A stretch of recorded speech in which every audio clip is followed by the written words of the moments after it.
Okay. I'm sure he'll be in shortly. Okay. I'm sure he's.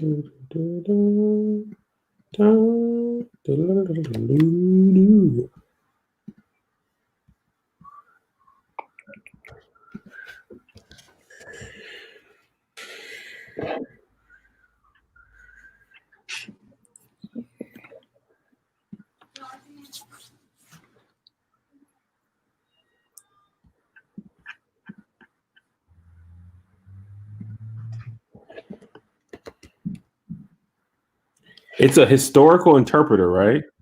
Yeah, so historical interpreter. Historical interpreter. I just happen to interpret the black stuff since I'm black. Got it. I mean, who else is going to do it? Who else will do it if not you?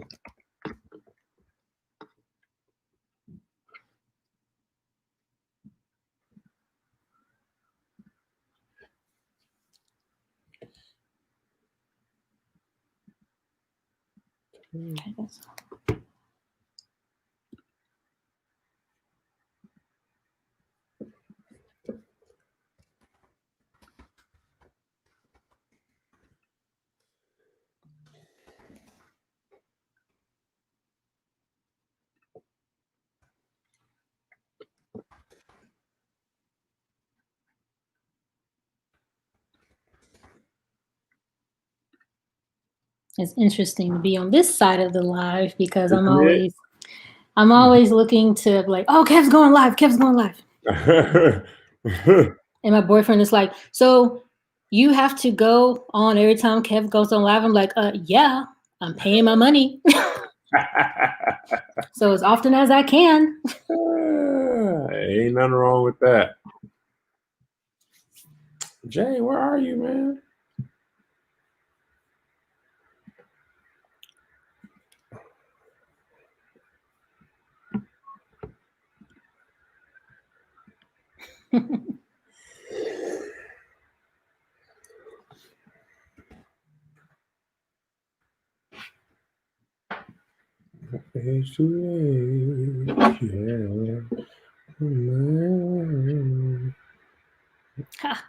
Yes, I was.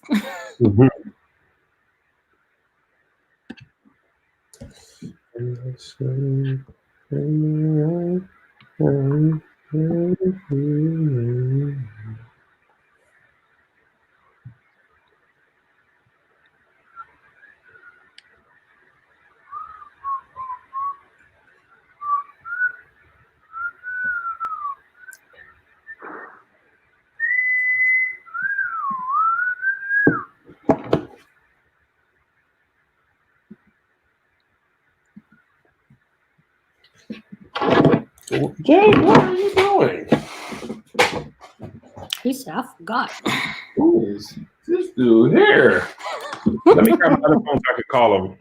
Okay. Hi, guys. I am so excited to be here.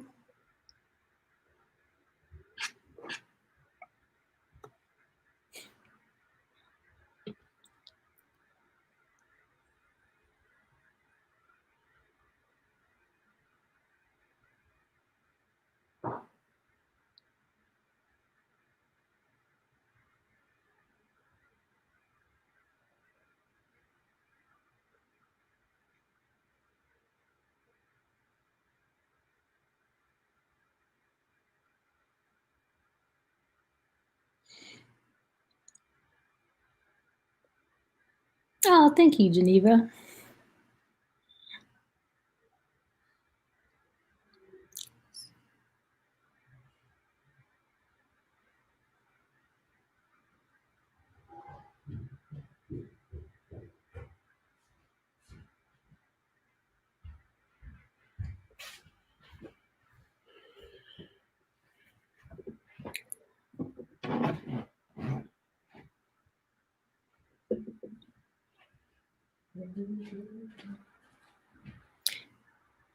My earrings are from Be Kind Ramee.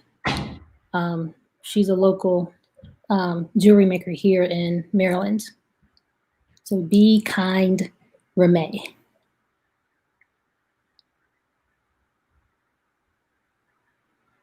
It's that stage crew.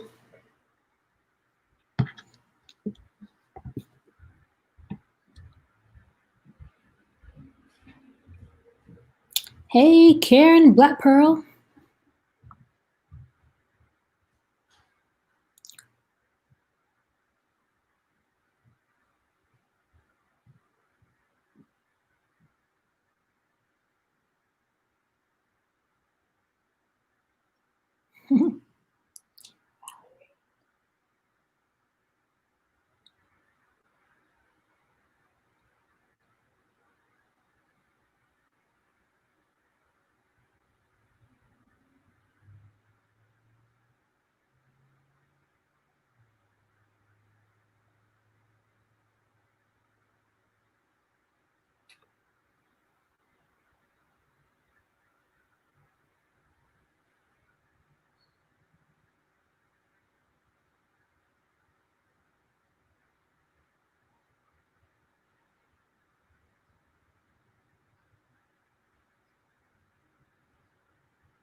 All right. There's my friend, Big Irish Jason. Hi, Jay. Hi, Trenda. Big fan. Of Kevin, I know. Me too. Yeah, you too. I follow both of you guys. Thank you.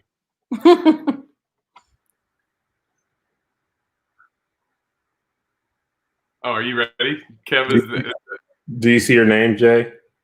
what? What happened? Do you see your name? Do I see my? Oh, Big Tipsy J. Very funny. StreamYard just allows you to change people's names. Should say Big Hungover.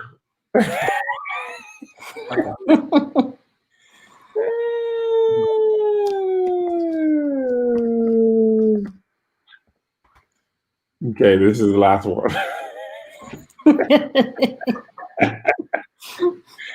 Oh, why is everybody talking so loud? Oh man.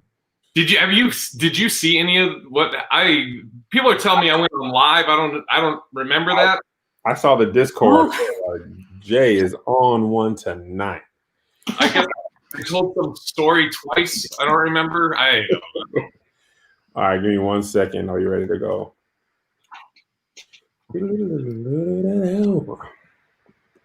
After this, I'm gonna take a nap. You done for the day? Oh yeah.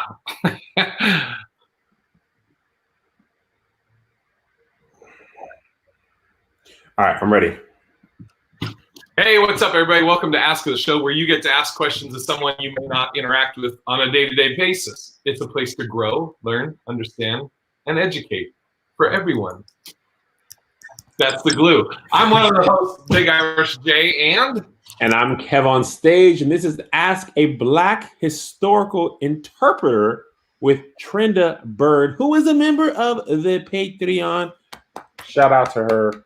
Thank you so much. Trenda, first question. What is a historical interpreter? I have no idea. Well, it is someone who usually dresses up in costume. So depending on what century or what time period that you're doing. So in my case, I do 18th and 19th century. So I will dress in the period clothing and I will interpret the history or talk about the history, teach the history from that time period. So in my case, I do 18th and 19th century. So that means I am interpreting the enslaved community. So I dress up like a slave and I actually do the work that the enslaved would do and interpret that work that they were doing and teach about the enslaved community. Say what now? So, but here's the thing. My brother will always pick on me about it, but I'm just like, at least I get paid for dressing like a slave. So that's like, let's just make that clear. I get paid for what I do. Right. So yeah. Do you work at like a museum or like where do you do the work at? Well, I was working at a historic plantation down in South Carolina. Right now, I'm actually assistant director at a aviation museum. But on the side, I actually have a business called ByrdOwlconsulting. So that's where I do more of the interpretation now.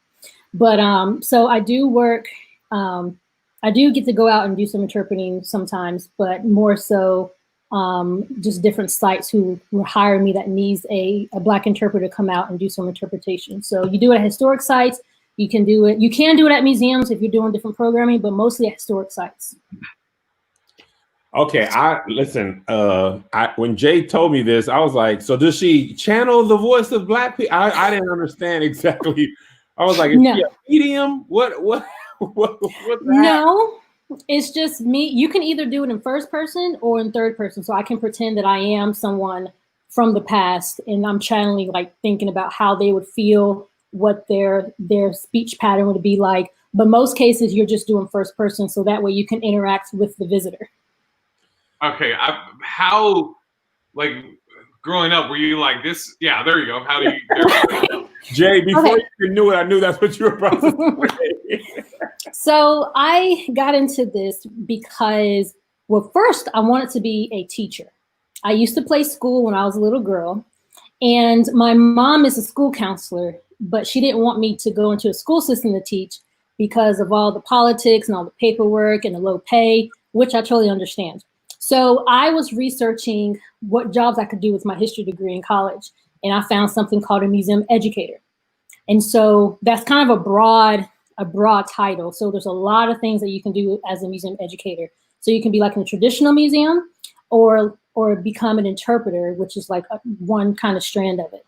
And so I first got into this when I was in grad school, and I became a museum educator at another historic site up here in Maryland. And so we would have school children come in, I would put on the clothes, and we would interpret different buildings on site, interpret some of the food. So we're talking about like African-American foodways, and talk about how a lot of our American cuisine comes from the enslaved population. So so that's how I kind of got into it. But I've always been a lover of history. I'm a lover of Black history. I can talk about racial relations and Black history all day long if you give me a chance. So basically what it sounds like is this comes from like an extension of your love for history. It does. Extension of history and museums. Okay, so it allows people to almost transport their way or transport their mind back to what it would be like to interact with an enslaved person. Yeah, to interact with an enslaved person and to really understand and learn more about the enslaved community. Because yes, you can read stuff in the like the historical books and stuff, but we all know that a lot of that stuff is either not right or is more on the negative side of slavery. But what I like to do when I interpret is I like to talk about the strength, the resilience of these people. Like, because I'm one of the few people that can actually tell you I have experienced aspects of what our ancestors went through. And it was hard, but it's a very enlightening experience, and not just being able to read it, but actually it makes me a better teacher, because I've actually gone out in the fields, picked the cotton, plowed the fields, worked with the farm animals. Yeah. It was a historical plantation. Yeah, it was a living. It was a historical plantation. But it was also a working farm. So not all historical plantations have a working farm. Where I worked, there was a working farm. So we had a plow horse named Sonny. We had Red Devon cows. So I got a chance to milk the cows. Like, you try to do it being authentic about it. So the place that I worked at did a great job of wanting to be authentic down to the clothes that you were wearing. Some of us would make some of our own clothes. I've learned to knit and sew. So it's just a really great experience. I never worked with farm animals like that. So imagine working with like a really, really big horse, like almost as big as a Clydesdale, and having to plow the field with that horse. What? But he's as gentle as want to be. Yeah. So how long have you been doing this?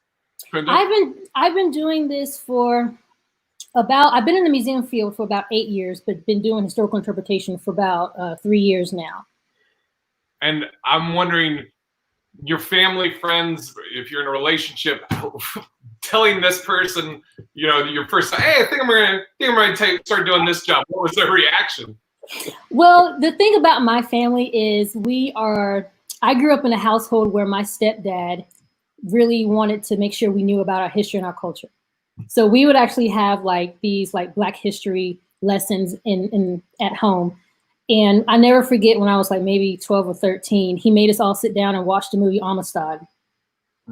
And I was like, that's not really a movie that a 13-year-old should be watching, because I just remember there was a scene when they had like the Middle Passage, and you had actual Black people, and this is what actually happened. They did a great job of doing it, but they had the Black people naked and in the boat, like packed like sardines. They were all naked, and some of them, instead of wanting to get over to America, they jumped off the boat and would rather drown and die. They showed all of that in this movie. So he would do things like that. We would have these hard conversations. So I was kind of always like around it. So yeah, they kind of pick on me about it because they never thought that I actually like be working on a farm. Your dad, like, I showed you talk on Amistad. You was like, I'm finna live like that. No, that's not what girl, you crazy. Well, see, it's funny because my stepdad is like, so you went and got your master's just to go back and work on a plantation. And I said, yes. So did you have another one, Jay? No, I'm taking this all in. This is I bet you are, huh? I bet you love this with your white face. So I have a question. How do you prepare your mind? Like, how do you prepare your mind to get into that space to embody an enslaved person? That's a really good question, because I always say that just because you are a Black person does not mean that you have the mental capacity to actually do this job. It's not a lot of us out there, but so it takes a special kind of person. There's actually a Facebook group on Facebook called the Black Interpreters Guild, which is like 170 something of us. So it was a small group of people that can actually do this work. And so usually what I try to do is I just think about, to me, is a way to kind of put the humanity back into the enslaved people. And then like try to think about, like, I'm doing this for my ancestors. I'm doing this to give them a voice and to tell their story and to tell their truth. Okay, so where do you pull from to get the language? It's all about research. So you can find like different slave narratives.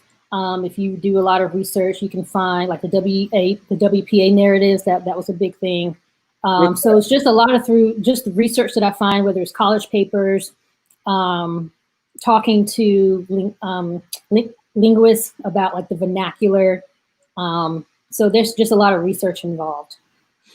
Are there white people on the plantations playing like the owners and stuff? They don't play the owners. Like where I worked, it was just, of course, I was the only Black interpreter, so all my other colleagues were white, but they don't necessarily play the owners. No, girl, it was just you, and you. It's just me. And you was the slave. I was the slave. I was getting paid. I go home at 5 o'clock. Shoot.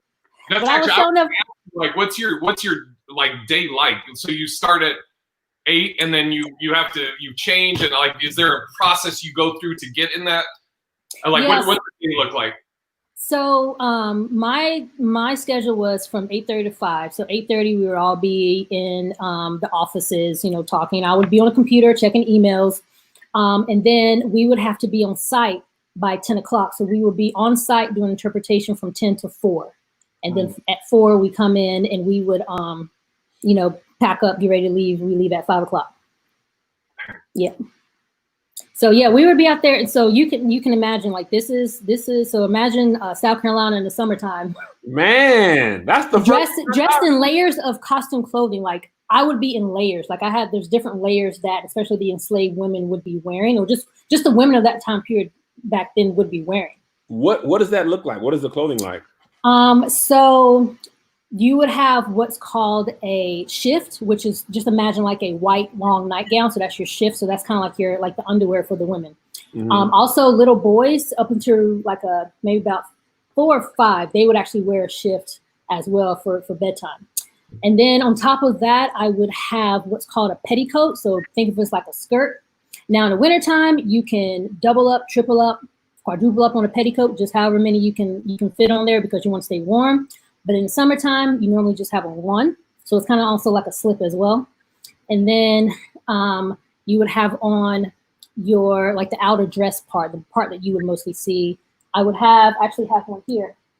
This is my pocket that I actually made myself. So this is your pocket that you would put under your apron. So it's kind of like a purse. So I put all my so you could, like the enslaved people would put like snacks, like the whole cakes in there. I normally had just put my cell phone and some chapstick in there. You did not have slave clothing with the cell phone in the purse. I sure enough did. And then, Texting. yeah. Okay, as long as there were no visitors, when I was in the brick slave cabin, I'd be sitting there and be like, okay, let me just look at Instagram for a little bit because I'm bored. No, you did not, Trenda. Have you seen Roy Wood's joke about the? Well, if we get a chance, Roy Wood Jr. has a joke about. I think it's a guy working at a Black History museum. And I saw that. I thought that was so funny, but he was on point. When I knew you were coming on, I was just thinking about his bit. Yeah. What does a good day at your job look like, and what does a bad day at your job look like? I would say a good day would be when you have a lot of visitors that come through. You have that really good engagement and wanting to, learn about the history, learn more about the enslaved population on that site, and just talk about slavery and just race relations in general because it all connects. And I would say a bad day would be that time that we had a school group and it was this Black dad with his Black son, and the whole time the Black dad was out on the phone. And then when 2 days later, after the school group had came, he left a Google review talking about me, talking about she must like being a slave.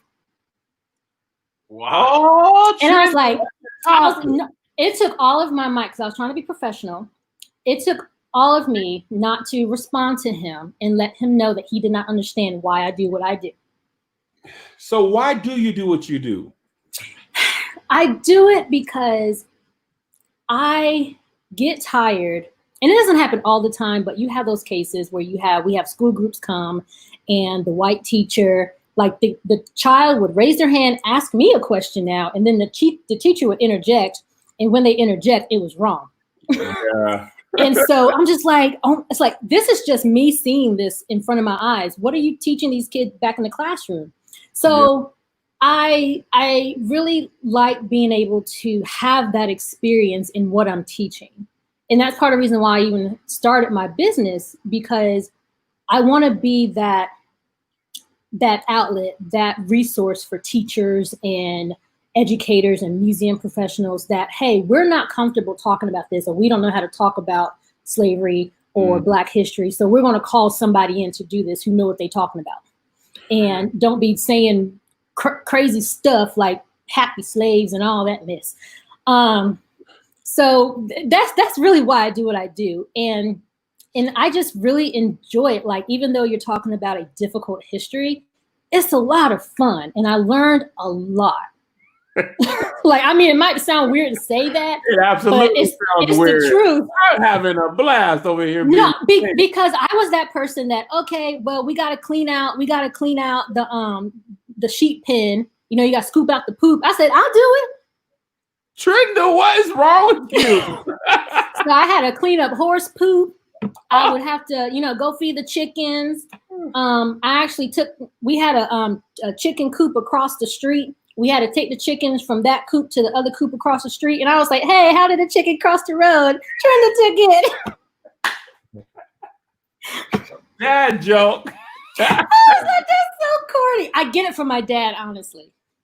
But see, I think part of it too is like my dad grew up in South Carolina, the country of South Carolina, Yamasee, South Carolina. If anybody know where that is, it's like 30 minutes outside of Beaufort.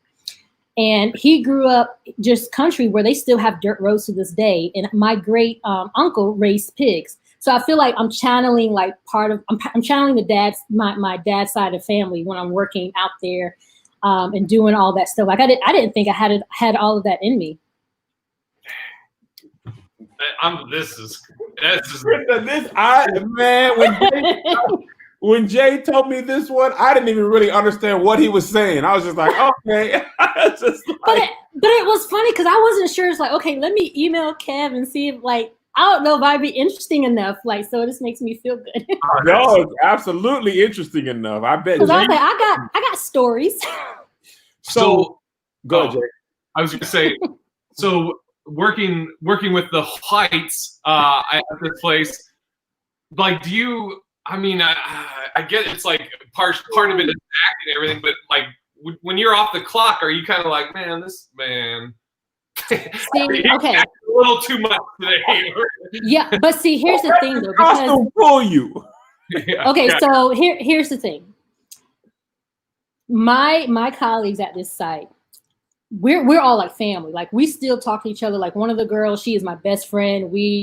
I just talked to her like a couple of weeks ago, but they are very woke, as you might want to say. So I could, in order to cope, because sometimes it would be heavy. It's some heavy stuff sometimes. Yeah. So after we're off the clock, we would have some of these great dialogues and great conversations that I know for a fact that I cannot just have with your everyday white person. Right. Because we all, especially with you'll find that white people in the field of history, in the field of like the museum field, they're kind of different from other white people because they are aware, they're all kind of woke, they want to tell the truth, they want to tell the history the correct way. So that's kind of like I have that trust with my colleagues. So it's kind of like our own, like it's our own little world here. Yeah. So I want to understand. So it's a historical plantation. Who is it? Is it run by the city, the state? Like how is it financed? So it depends on what plantation you're at. The one that I worked at is ran by the county. Yeah, is ran by the county. So essentially it's taxpayer funded. Yeah. Okay. Yeah. So it's ran by the county, and I think it's been running by the county since like 1974, whatnot. Well, probably since the beginning of the United States, but I mean technically. Oh, the county. Yeah. Whatever. Yeah. So, but this was a very large plantation. I think at one time at the height of the plantation, it was like 169 enslaved people on that plantation, which at that time was like the largest. That is a lot. Like if you look back at the records at some of these plantations in South Carolina, a lot of times you would see 10, 15, 30, 40, but to have over 100, that meant that you were very wealthy. So, because that's where the money was in the enslaved people. We were a hot commodity. We've always been hot in these streets. This is an interesting question. How comfortable are you doing this job now with everything going on? That's a really good question. I'm still very comfortable in doing it. I'm actually a part of an advisory group at this same plantation that I used to work at, because we're gonna have this conversation about, okay, so what kind of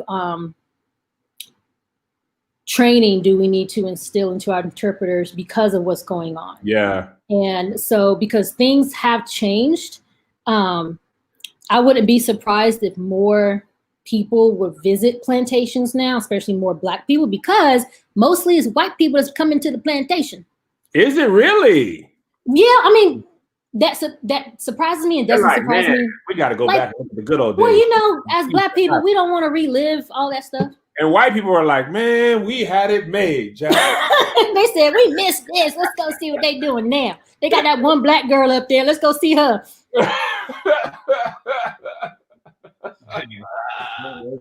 Have you ever heard anybody whispering like slave stuff at you while you're doing the work? No, but I had an encounter with a particular reenacting group that we worked with one of the programs, and they would make these like comments to me. And so every time we had a meeting with them, I always made sure I would change out of my costume and change back into regular clothes, because they, like, one time I didn't have time and I walked into the building and one guy was like, you must be really fitting into your role. Yeah. And I was like, dude, let me go upstairs, because you just, they old talking Trender Bird. Yeah, and when I say reenactors, like a lot of people think that reenactors are the same thing as interpreters. Do you know what a reenactor is? Is that like when people do the reenactment of the Civil War and stuff? Yeah. But they're just So kind of like in dress up, right? yeah, so it's more of a hobby. So with interpreters, a lot of us go to school. We're certified from the National Association of Interpretation. So I'm a certified interpretive guy. Like we are more so into the research and making sure that we're authentic about what we're teaching. Not to say that reenactors don't do the same thing, but we have reenactors that just do it as a hobby, just want to dress up. And you do have those reenactors that want to dress up for the Civil War and be like, oh, the South is going to rise again, so just so they can, have their little fun. So the South didn't rise that time. nope. What's go ahead. Do you ever feel like there's any ghosts on the plantation? Okay. At night, because of where this plantation was, and we had programs at night. Dark is like you could see all the stars because it's out in the country. Like dark as I don't know, get out. And I promise you, I was in the big house. I could have sworn I heard the mistress. I could have sworn. Really? Because because I always be like, every time I would walk in the front door of the house, because technically the enslaved people couldn't walk in the front door. They could either go in the back or the side. So I would purposely walk through the front door and I would be like, you know what, Miss Bratton, I'm walking through your house right now. Girl, you talking to him? I'll help you find it. I didn't think she was going to answer back now, Kev. If she would have said, shut up, Trenda, then what would you was going to say? I'll go rub back out. Too much. That's your problem. You went in there and talked to that ghost. You knew that ghost was in there. I ain't scared though. I ain't scared of her. Oh, I'll do it again. Girl, Trenda, you are wild, girl. I say you're whatever. So not mine at all. You've been doing it 8 years, you said? Yeah, museum professional. 3 years for historic interpretation. And what is something that you would get reprimanded for at work? Like if I don't know what it would be, but like, well, we need to talk to you about. I don't know, what would be something you could get reprimanded? You're not slaving hard enough. I don't really putting your practice through. Well, you're not going as fast as you could. Well, one thing would be, first of all, just personnel issues. I mean, that's just a given. But if you were kind of going into left field in terms of your interpretation, in terms of facts. So that's something that if you're not telling factual information, because one-on-one interpretation is everything you say, you should be able to back it up with a source or tell kind of people where you can find it. And so you have people that would give tours that would be like so left field. I'm just like, that's not true. And so it's just like, what are you doing? And so here's where the well, we actually had to fire. Like sometimes you have cases where you have to like fire a volunteer because it's more so the volunteers, and that the volunteer just want to tell it the way they want to tell it. So we have to like fire the volunteer, be like, I'm sorry, but this is not going to work out because you are telling blatant lies for your own agenda. What happened when you tried to leave at 4:59 and Master tell her she ain't free yet?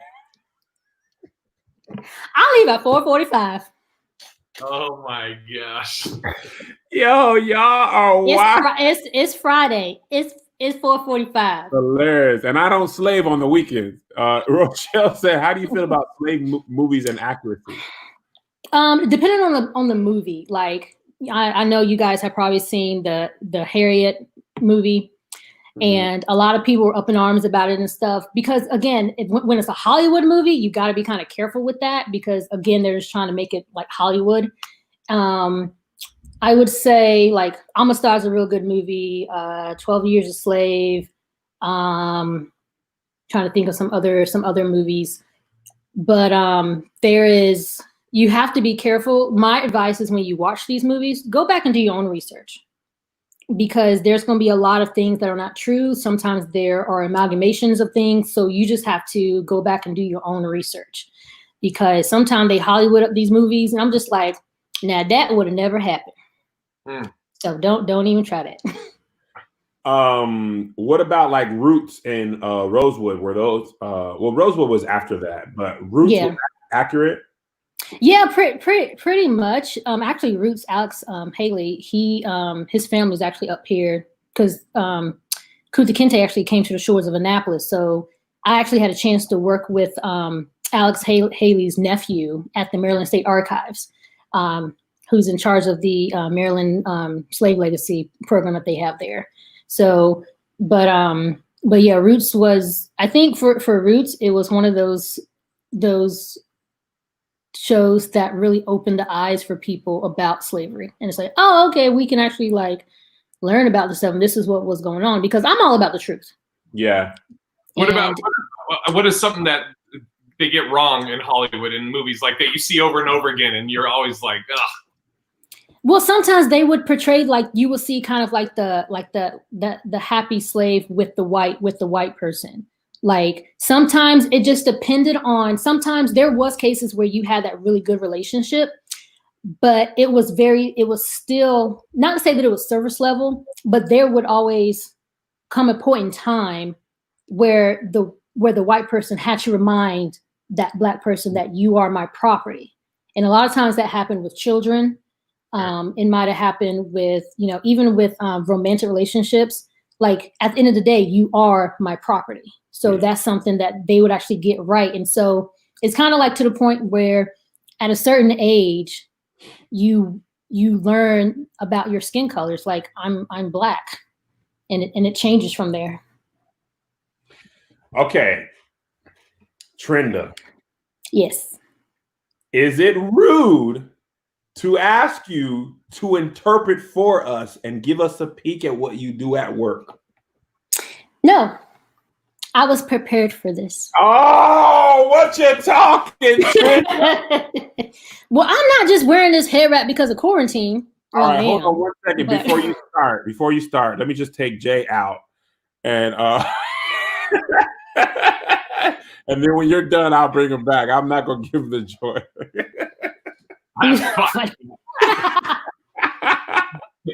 All right, no. Here we go. This is Ask. I'll just give you a little bit of history of the head wrap. Okay. Because just like, some people might say with the N-word, we're trying to take it back. I did some research and learned a lot about where the actual head wrap comes from. So yes, over in Africa, women would wear head wraps all the time. But then when we were captured and brought over to America, they would give us what was called a Negro rag. So literally it was just a piece of cloth. It was a rag, because they wanted us to cover up our hair because they didn't like our hair. They didn't understand our hair. It was also a way to tell, like if you were very fair skinned, like you were mixed, it was a way to tell that you were an enslaved person, because, some people could pass. So now there were different styles from the 18th to the 19th century. And depending on what region you were enslaved, there was different styles. So this one that I'm wearing right now is actually kind of close to the 19th century style. Okay. And so now you kind of transition into, okay, we had to wear these rags. Well, we're going to have to do it. Then we might as well just make it our own. So then you started having the different styles. Also because they couldn't really take care of the hair that they wanted to. It was an easy way just to plait up your hair, like I have my hair right now, and just put the wrap on. So it was one of those things where we took the bad and made it good for ourselves, just like what Black people do. That's what we do.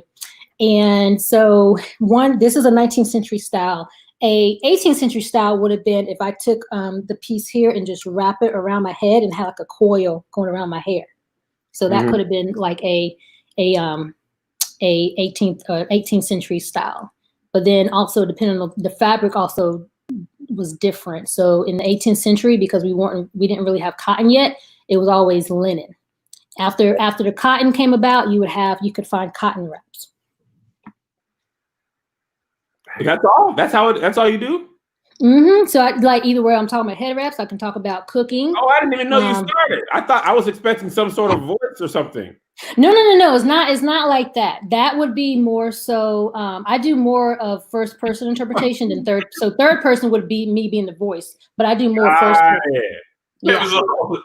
That's it. So that was it. well, I think I know I've always kind of struggled with first person and third person, so I didn't even know what that meant. I thought you was going like really going to the voice. So if I could do, you don't have to. I feel like okay, because I no. I just know that I'm not being you're just explaining stuff. Yeah, I'm just explaining stuff, but it's like man, in that. So yeah, so it's different. It's different types of interpretation. So you can do the first person.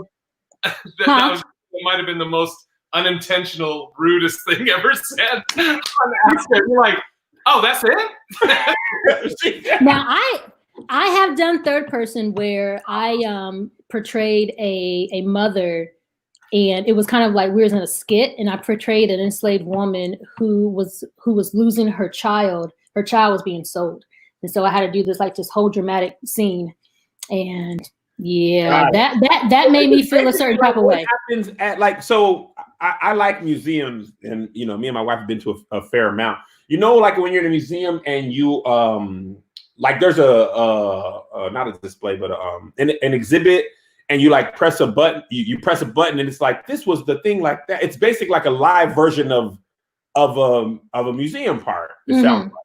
Yeah, it's bringing, and that's what living history is. Like you are living the history. So that's kind of the best way to put it. Oh, whew. Yeah, man. So you mentioned you started your own company, right, Trenda?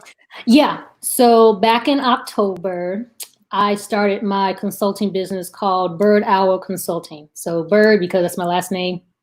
Owl because I love owls and they are a symbol of wisdom. So I'm wanting to bring the wisdom of and of African American history. And they're also birds. Yes, they are. So just double bird. And then, yeah, I wanted you to keep going on the company. Like, what is it? It sounds like. I can do interpretation. I can do interpretive planning or programming. So I can come in and help you develop an interpretive program. I can do curriculum for teachers. I can do training on training volunteers or staff to talk about difficult histories. I also do where what else do I do? Oh yeah, so I do what happens is that I do a podcast as well. So just to kind of talk about, so it's called Bird's Eye View. So what I do is I talk about history, Black history, and how it's unique and how it connects to Black culture and the Black community today. So that's just a little bit about Johnson. You would not have no good business name. You got the bird stuff on lock. You got Bird Owl, Bird's Eye View. You got no, like I'm registered. I know, but I'm everything. Your last name being Bird was really helpful in your business naming. You're like, man, this is really working out well. Otherwise, it'd have been the old Johnson podcast, and people misinterpret what that was your. Yeah, so Bird's Eye View. So that's me. But yeah, I started this company. Like it's always been a dream of mine to start a consulting business because it's something that I wanted to do. And honestly, being a follower of Kev and Liz, they kind of inspired me to do it because I just started it back in October. That's amazing. I'm glad we inspired you. Natasha says, do you have a therapist because of this job? No, not really. I haven't really had an experience where I felt like I needed to get one because I know I do know some of my interpreter colleagues, they do have therapists, but it's not something that I feel like I really need to have because I'm very grounded in myself and who I am as a Black person, as a Black woman, and understanding that and knowing the history of how Black women were treated as enslaved people. I'm just very grounded in that. But I think for me, I take ownership, like I'm taking that because I just know that it's what makes me stronger and then helping me to relay that strength back to other people. Because I know, because when you have people that come to the plantation, everybody comes with their biases, everybody comes with their experiences. And I think that's part of the reason why you don't see a lot of Black people, because it's like, why would I want to go to a plantation and like hear about all the atrocities that happened to my ancestors? Mm-hmm. And my answer would be to that is because it's showing that you will never forget where you come from and forget who you are. So Oh, Kevin. So it's Sorry, Josh. no, it's fine. So I mean, it's one of those things that it gives me great respect for the people that went through what they went through. So that's like, and I would encourage, you know, my brothers and my sisters, Black people, I would encourage you guys to come out to the plantation, because honestly, I get excited when I see y'all. I'm like, oh, Black people, let me go talk to them. I did, like. It's so funny that, man, y'all come out to the plantation. I was like, No, but then what y'all do, I get excited because it's not just me. No, Trenda, I say no. Oh, but I actually think that's interesting. I actually like history a lot, and I would do. I don't want to mess with you at work. Like, hey, Trenda, hurry up. Chin says, how do you feel about the N-word and people casually using it today? I was waiting for somebody to ask me that question. I don't like it. Nobody should be using it. And the reason why I say that is because, just like when I was talking about the head wrap and how we take something bad and turn it into good, that's one thing that Black people, we can't do. Just do it, we can't. Like, it's such, because there's so much embedded in that word. And my question would be, and it's like, if you use it casually, that's on you. I'm not going to judge you for it. But my question would be, why do you want someone to call you outside of your name? Like, outside of your name, outside of being a child of God, like that word. And I feel like, and this is my thing. I feel like you could say it to another Black person all day long, but I feel like with that, and you give like, oh, you can't say it because you're white. You can't say it, ha ha ha.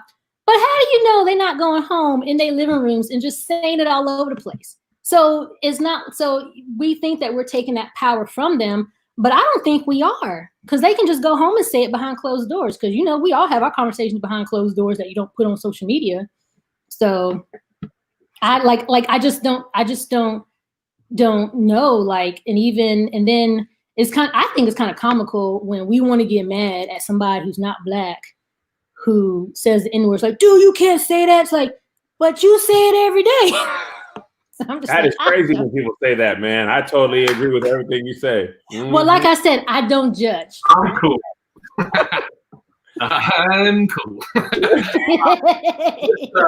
What's been your best? Somebody asked this, and hopefully I'm asking it correctly or the way they worded it. What's been your best experience, like during a day, like a specific thing that you have a memory that you're like, oh man, that was really special or great with somebody, you know?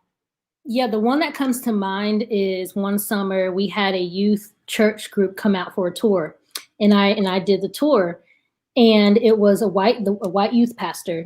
And so after the tour was done and everything, he pulled me over to the side and he was like, I don't want this to be offensive, but I just want to know why you do what you do. And of course I didn't find it offensive at all. And I told him that it's my way of honoring our ancestors and being able to tell their stories and making sure that their voices are heard. And when we were having this conversation, we both were almost crying because I have such a passion for it. And I want people to understand that, yes, this is a difficult history to teach, but you have to find because whatever your circumstances are, you still have to find the joy in it. You still have to find the good in it. So yes, while you might be talking about enslaved women getting raped, people getting whipped and stuff, but let's talk about the community. It was truly a community. They played games. They had marriages. They had a life. And so wanting to bring that out and let people know about that, like, you know, that's not talked about enough. And talking about how within the world that they were living in, they still had a life. And it was pretty good. And my thing is, you would be surprised of all the things that the enslaved people contribute to American culture, to American cuisine. Had it not been for Black people, we wouldn't have watermelon, we wouldn't have okra, we wouldn't have barbecue. I like to say barbecue. You wouldn't have no barbecue because that was developed from the enslaved. There'd be a lot of stuff you wouldn't have. You wouldn't have gumbo. You wouldn't have stews like that. That is something that we really developed. You wouldn't have seasoning. Yeah, making food taste good. So, I mean, there's just so much that in a lot of things that you find in Black culture today, you can trace some of those nuances back to the enslaved culture. So is that connection that we have. I'm sorry, y'all. These comments are people. This girl said half the reason I thought she portrayed a slave is because I'm blind. I thought she had on shoulder pads this whole time. And I just looked because of that chair. That's some big shoulder pads. Oh, I didn't notice when I saw the comment. I was like, what? Yeah, it's one of old school, like, you know. I got it from my mom's house. Kev, it's like I'm reading the comments, but I'm like, certain things we're talking about, I can't be laughing. Oh, dang. That caught me completely off guard. I was, as she said it, you just happened to be sitting right there, and I was like, oh. Well, next time I would wear a white shirt. You know what? I think, Trenda, listen, it's actually very admirable what you are doing and your commitment to. Well, as long as you pay me. That shoulder pad thing is so funny, but your commitment to this, like, as Black people, it's very tough. Some of our history is so dark and so. It is. Like me, when I took my family to the National History Museum in DC, yeah. Mm-hmm. And man, those lower levels are like, man, it is just heavy. Now, when you went, did you start from the bottom and then go to the top? No, we went the other way around. No, because I've been there like 4 times. You got to start from the bottom and then go to the top. Because then you'll see, oh, look at all the glory, look at all the stuff that we did. And I didn't because I wanted to go straight to my exhibit. And I went. Oh, yeah, I saw your exhibit. Hey, dope. I'm selfish. I went straight to my thing immediately. But I went from hope to despair. And you should go from despair to hope.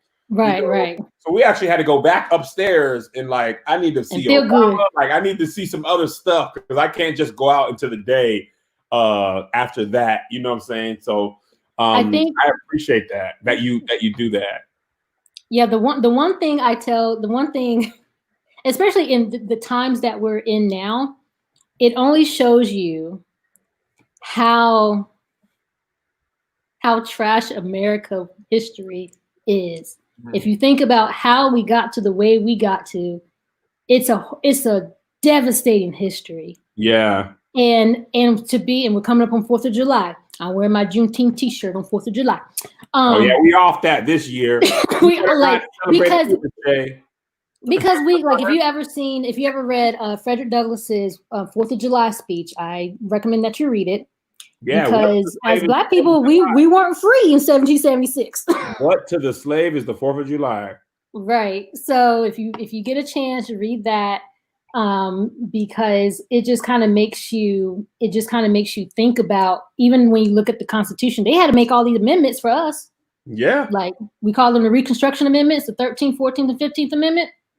So, I mean, and somebody had pointed out, it's like, well, we have men wrote the Constitution, so we can still change it. So let's make some policies and change some stuff for that folk. Yeah. And it's so crazy too. Like the founding fathers really fought for freedom to maintain slaves. Mm-hmm. Like we want freedom for us. Now y'all different. No. Jay, do you have any more? No, I'm reading these comments. Y'all in the comments, Trenda. These are your people. These stage crew people. I thought they were. I love the stage crew people. Listen, they came in here and was on their worst behavior in these comments. And listen, that's the internet, man. These jokes gonna fly regardless. But I actually this was really interesting and eye-opening. Shout out to you, Trenda and Jay, for booking this, because I don't know that I would have ever thought of this. And this was actually one of my more interesting episodes. I had a great time. Shout out to thank Kat. you for having me. Yeah, thank you, Kat. Yeah. Yes, shout out to Kat James. Diana was acting up completely in the comments. She said you got your master's degree, and I was like, y'all just don't know how to do right. Y'all don't know how to behave. You don't. Well, I'm still gonna buy a house with a big master bedroom. And of course, we would have our jokes on the site, but we couldn't take that outside the interpreter circle, because it's like we would have our jokes, and I would be making jokes too, because because it just kind of lightens the mood. So I would so have my jokes and be playing with my white counterparts and be like, look, okay, massa, you want me to go get the bucket? I'll go get the bucket. Trenda. Yeah. Jay, don't you laugh. It's going to be over for you. That's racist, Jay. Oh, man. Thank you so much, Trenda, for jumping on. I really appreciate it. Awesome. Thank you guys, all stage crew, for jumping on as well. Tomorrow we have actually double booked us today. Let me double check. All right. Tomorrow, somewhere between 10, we'll shoot the bonus episode between 10 and 11 or something like that. So we'll figure it out. Appreciate y'all. See y'all tomorrow. Thank you. Thank you, Trenda. All right, Jay. All right.